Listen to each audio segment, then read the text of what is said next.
उपस्थित माझे मित्र आणि माझा लाडका मित्र चेतन राजपूत यांची पुणे डिस्ट्रिक्ट कोर्ट क्लर्कपदी निवड झाल्याबद्दल सर्वप्रथम अभिनंदन म्हणतो। आणि इथे उपस्थित राहून त्याचा आनंदात नक्कीच भर घातली, त्यासाठी तुमच्या सर्वांचा आभार। आणि जे कोणी हे कार्यक्रम आयोजित केलाय त्यांचं पण मनापासून आभार। आणि मी एकच शायरी बोलू इच्छितो, म्हणजे याचा प्रवास मी खूप जवळून बघितलाय। म्हणजे मेस पासून लायब्ररी चालवण्यापासून RSS ची लायब्ररी पासून या दोघांचं लग्न कसं झालं, काय झालं, कुठपर्यंत, म्हणजे सगळा प्रवास जवळून बघितलाय। त्यामुळे याचा संघर्ष हा म्हणजे अत्यंत एखाद्याला मनापासून रडू येईल असा संघर्ष या माणसाचा आहे। म्हणजे ATM मध्ये काम करण्यापासून ते आज जिल्हा क्लर्क पर्यंत याचा जो प्रवास आहे तो नक्कीच काय कौतुकास्पद आहे। आणि त्यासाठी एक शायरी बोलू इच्छितो या दोघांच्या प्रवासाबद्दल। याचा प्रवास हा नक्की स्वतः सांगेनच म्हटलं, पण या इन्स्टंटली की जिंदगी में मोहब्बत ही सब कुछ नहीं होती, जिंदगी में मोहब्बत ही सब कुछ नहीं होती, क्योंकि सिर्फ मोहब्बत में कामयाब होना कामयाबी नहीं होती। तुम्हें वो कामयाब बना सके ऐसी मोहब्बत करना मेरे दोस्त, तुम्हें वो कामयाब बना सके ऐसी मोहब्बत करना मेरे दोस्त, क्योंकि कामयाबी देख कर की गई मोहब्बत मोहब्बत नहीं होती।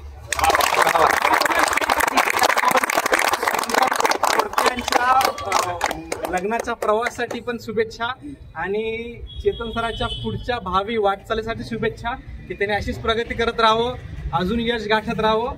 आणि मी आता चेतन सरांना विनंती करतो की त्यांनी आपला प्रवास किंवा आपला आनंद आपल्या मित्र परिवार समोर व्यक्त करावा। मला असं फक्त एवढं सांगायचं, मी कसा येत होतो आणि कसा जात होतो काय नाही मित्रांनो। 2010 साली मी इथं आलो पुण्यामध्ये।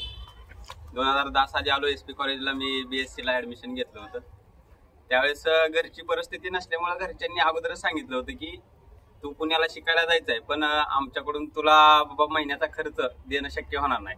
आणि 3 वर्ष मी फक्त त्यांना म्हणलं 3 वर्ष ग्रॅज्युएशन असतं वगैरे, तर 3 वर्ष म्हणजे त्यांच्यासाठी 1-2 महिने सुद्धा खर्च देणं म्हणजे आता सगळे गावाकडली मुलं तुम्हाला माहिती आहे कसं असतं, त्यामुळे पॉसिबल नव्हतं। मग मी त्यांना कन्व्हिन्स केलं की नाही, मी कॉलेजमध्ये कमाशिका वगैरे असतं तिथं जाऊन काहीतरी जॉब करेल, कधी गरज पडली तर देत राहा तुम्ही, नाहीतर माझं मी स्वतः भागवेल माझं असं। आणि मग आलो पहिल्यांदा कॉलेजच्या कमाशिकामध्ये कॉलेजच्या काम केलं तिथं। त्यावेळेस 20 रुपये तासाप्रमाणे पैसे मिळायचे। मग मी रोजचे 2-3 तास कॉलेजमध्ये काम करायचं आणि परत कॉलेज करायचं कम्प्लीट। असं 1 वर्ष चाललं, 1.5 वर्ष गेलं तसं म्हणजे कॉलेजचा, मग जोपर्यंत बाहेरचं काही माहीत होत नाही तोपर्यंत। मग परत हळूहळू मी DMart-ला पार्ट टाइम जॉब जॉईन केला, 5च्या नंतर वगैरे जायचं DMart-ला।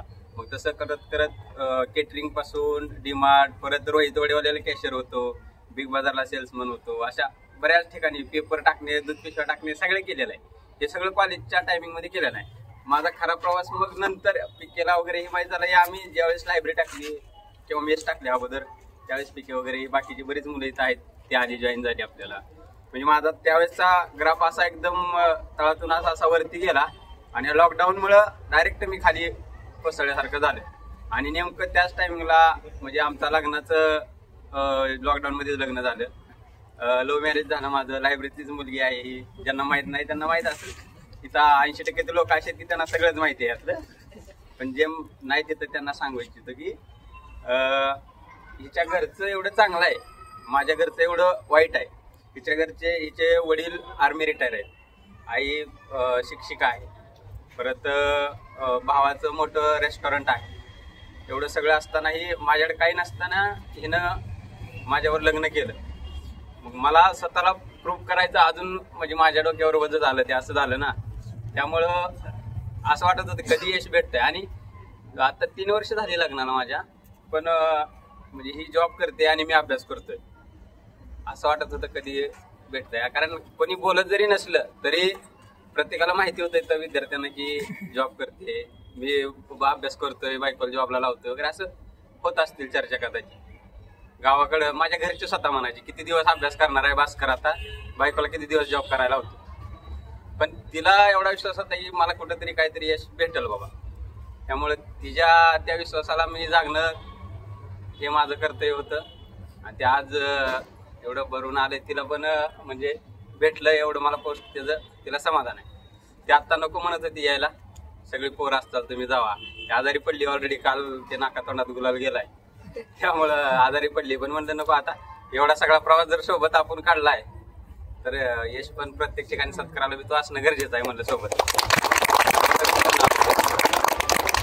झालं आता इथून पुढचा प्रवास तुम्ही बघताला जातो. त्यामुळे तुमच्या सर्वांचं खरंच खूप अभिनंदन, म्हणजे धन्यवाद करतो.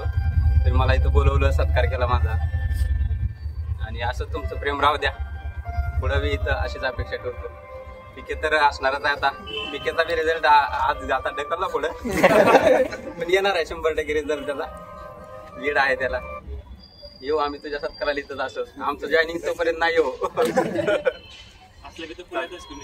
हो असलं तरी आता पुणे जिल्ह्यातच फॉर्म भरलाय, त्यामुळे कदाचित जवळच कुठेतरी भेटू शकतो.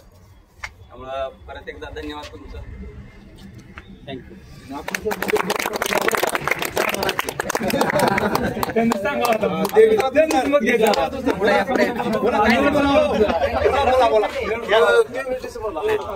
काय बोलू पण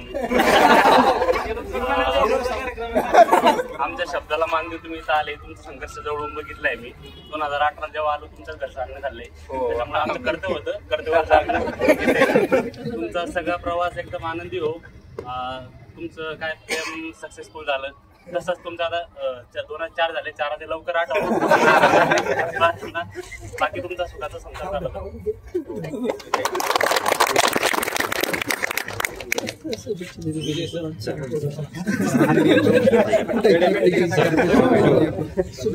मेरा